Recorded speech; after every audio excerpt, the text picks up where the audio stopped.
The story begins when we see someone floating through an odd space, tired and in pain, but afraid to take one step further into the light. This person is then reincarnated into a mystical world in the form of a baby, at a temple. He still has memories from his previous life, but they are distant and vague. He sees three scary and powerful-looking beings around him, a skeleton, a mummy, and a specter. So he cries violently as he is terrified, thinking they're going to kill him. However, they end up raising and caring for him. They gave him the name Will, and when he turns 6 months old, he can now generally understand the language of this world, although he can't speak yet. The mummy takes him outside the temple for the first time, where Will begins to cry because the outside world is so beautiful. At first, he thought he was in hell being punished after living such a hopelessly vague life, but realizes he was wrong. This is no punishment, but the grace of God. By the time he was 3 years old, he was already able to read and write like an adult. The Spectre, whose name is Gus, teaches him the history of this world and the knowledge of magic. Will finds Gus to be a little eccentric and overbearing, but smarter than anyone else he'd met. Gus teaches Will the power of words. He explains that these words, whether spoken or written, have power. For example, if you write the word ignis, it defines the existence of fire, but when followed by the word irasure, the fire is extinguished. The mummy then takes Will to a room, where there are several statues of the gods they worship. The god of justice and lightning, called Volt, the Earth Mother, called Mater, and the god of fire and technology, called Blaze. There are a few more, but one statue in particular catches his attention, the goddess of light, called Graceful, who is the child of the lightning god Volt and Earth Mother Mater. The mummy, whose name is Mary, explains that the Earth Mother Mater is the god of child rearing and the bounties of the earth. Therefore, she feels that Mater is the most important goddess, adding that she is particularly revered by people in rural areas. Will asks Mary if she prays to the Earth Mother every day, but she avoids the question by telling him it's time to eat. At dinner, the skeleton, called Blood, tells Will that when he's a bit older, he'll teach him how to hunt. However, Gus wants Will to focus on learning magic first, saying that he might be just as much a genius as him. Blood unruly says, what if he grows up to be an old miser with an oversized brain, like you? Will acknowledges that Blood looks scary, but likes him because he keeps things lively and friendly. Mary always brings Will some bread with meals, so he asks her where she gets it from. But she tells him it's a secret. The three of them keep many secrets, like why they live here, why are there no other humans apart from Will, and why are they undead. Will has never met anyone but the three of them since he was born. He has so many questions, but can't bring himself to ask them, because he's keeping a secret from them himself, that he is a human with memories of his previous life. When Will is a little older, he undergoes arduous training with Blood. He says, we gotta build your muscle and stamina first, as skills are useless without the muscle to back them up. Blood also teaches Will swordsmanship and how to hunt in the forest. Gus teaches him magic. He is working on his pronunciation, telling him that words have fluctuations, and that no one can say a word in exactly the same way twice. Gus says he'll start by learning how to use minor magic skillfully and accurately, but needs to try his best to get by without using it. Will asks him how, to which Gus says, money. Will asks how a ghost can be such a money worshipper, but Gus says that money is important, as it is what drives this world. He says with the power of money, you can solve anything without magic, and goes into a fit of excitement, thinking about counting gold coins. Mary teaches Will the knowledge of other races. She tells him that the three of them used to be humans, but before they died, they clung to powerful emotions that led them to form a contract with the god of the undead. The next day, Blood tells Will it's time he started some real-life training, as he's almost 8 years old. Will says, if I take a hit with your ridiculous strength, I'm dead. Blood says he'll be fine, and tests Will with a duel. Will can use a combination of magic and swordsmanship to put up a good fight with Blood. He uses the power of the words well, but due to his lack of combat experience, he's unable to defeat Blood. Blood says he's got a long way to go, but frankly, he is surprised at how well he is progressing. Will then learns that Gus was once hailed as the Wandering Sage. He's exterminated monsters, calmed raging rivers, and rediscovered ancient languages. Blood was once known as the War Ogre, and Mary was known as the daughter of Mater. Although they're undead, Will considers them his family. Blood is his foster father, Mary is his foster mother, and Gus is his foster grandfather. One day, when Will returned from training, he sees Mary bringing a piece of bread from a room. Although he was told not to enter that room, he is too curious, and upon entering, he sees Mary's whole body surrounded by fire. Afraid that Mary will die, he rushes to save her, but ends up hurting his arms badly. His little arms had severe third-degree burns, and Mary blames herself for keeping secrets. Although his hands can recover, the scarring left behind will be unavoidable. Gus explains that the bread is a gift from the Earth Mother Mater, which prompts the question from Will, why did you burn? Mary explains that it's because she betrayed the Earth Mother Mater by becoming an undead. The impure god of death, called Stagnate, is the Earth Mother Mater's enemy, and since the three of them formed a contract with him, just coming in contact with Mater's divine presence causes them to burn. 5 years pass and Will is 13 years old, thus his training is becoming more and more difficult. Blood captures a low-ranked demon's corpse for Will to practice against, and he easily defeats it with a slash that surprised Blood. Blood decides to speed up his training by taking him to the ruined city, where humans and dwarves used to reside. But now it's a dangerous place full of wandering undead. Blood leaves Will in a cave alone to test him. Several undead appear, however, Will manages to defeat them all easily. He must now find the exit, but on the way he meets an undead Vrascus demon, which are stronger than any opponent he's faced as they're able to use magic too. Will considers slipping past it, or even going another route, but thinks what Blood would do, and bravely faces the Vrascus. The Vrascus demon attempts to use magic, but with the lessons Gus taught Will, he is able to counter it, and goes in for an attack with his sword. However, his sword broke upon impact, but his attack ended up killing the Vrascus anyway. Since Will's sword is done, he picks up the magic spear from the undead he just defeated, which was made by dwarves. Gus then appears with a blank expression on his face, and uses his words to summon a golem to fight Will. However, Will defeats it with ease, but is confused to why Gus is trying to kill him. Just as Will is about to kill Gus, he stops, and says hurting you would make me feel worse than dying myself.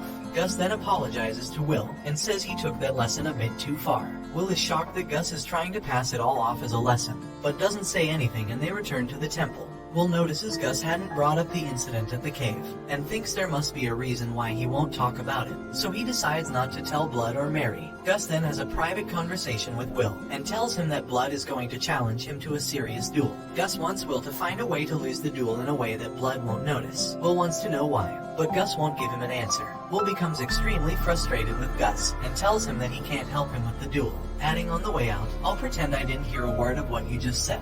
Will runs to the room with the statues of the gods, where Mary reveals that Blood worships the god of fire, Blaze, and Gus worships the wind god, called Whirl. Blood swore to Blaze that he would train every day and grow strong. On the other hand, Mary told Mater that she would live in a way that would honor her will. Mary tells Will that Gus swore to the wind god that he would do as he pleased and enjoy life, as he hates being bound by anything. Years later, we see that Will has grown quite a bit. It is the evening and he has just finished training with Blood. Blood brings some alcohol he made himself for them to drink, and after they get drunk together, Blood suggests they take a little peek at Mary while she's changing. While they're spying on her, Will trips and opens the door. Mary asks Blood what the hell he gave Will to drink, and Blood avoids it by saying we were just gonna have a little peek while you changed. Will says I told him we shouldn't. However, a rather unholy Mary slaps him into next week. The following day, Blood intensely spars with Will. He is like a storm with his attacks, so Will is finding it hard to get in a strike without being hit. Will then pulls out an epic move, using his shield to block Blood's sword so he can use it as a ramp to take him down. Just when Will was about to strike, Blood throws him away like a plastic bag. Will concedes, and Blood says having no muscles really is a disadvantage. Blood then gives Will a surprise gift, the most powerful of all the demon blades he owns. Will is confused, because he didn't even win, but Blood explains that it's to mark his new independence. The sword is called Overeater, and if a living being is cut with this blade, its wielder recovers life force with each cut. He also says that the more he uses it, the more dependent he'll become, until he's so weak that there's nothing left of him, and that's probably part of what makes it a demon blade.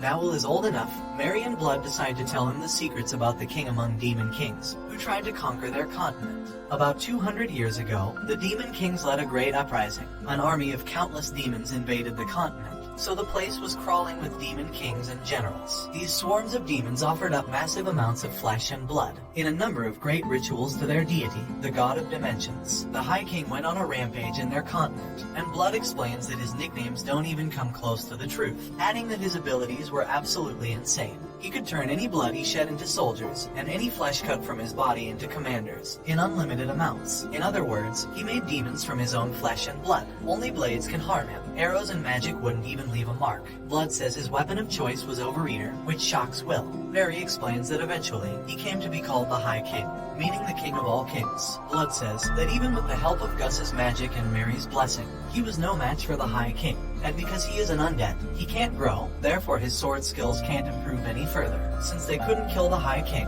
Mary and Gus placed a seal on him, and the High King was sealed deep beneath this land. We then discover that Gus, Mary, and Blood are bound to this city by their contract with Stagnate.